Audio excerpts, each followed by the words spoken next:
எலிகளுக்கான கோயில் எங்கு அமைந்துள்ளது தெரியுமா?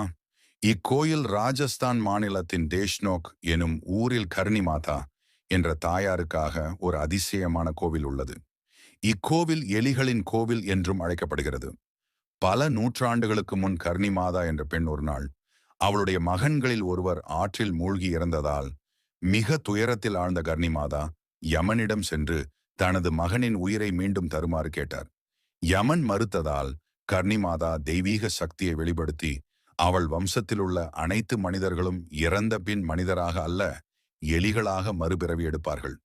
அதனால்தான் இன்று வரை கோவிலில் ஆயிரக்கணக்கான எலிகள் வசிக்கின்றனர். அவை கர்ணி மாதாவின் பிள்ளைகள் என மதிக்கப்படுகின்றன. அந்த எலிகள் அங்குள்ள மக்களை பயமுறுத்தாமல் அவர்களுடன் அமைதியாக வாழ்கின்றன. யாராவது அந்த எலிகளுக்கு உணவு அளித்தால் அது மிகப்பெரிய புண்ணியம் என நம்பப்படுகிறது. மேலும் வெள்ளை எலியை காண்பது மிகப்பெரிய அதிர்ஷ்டம் என்று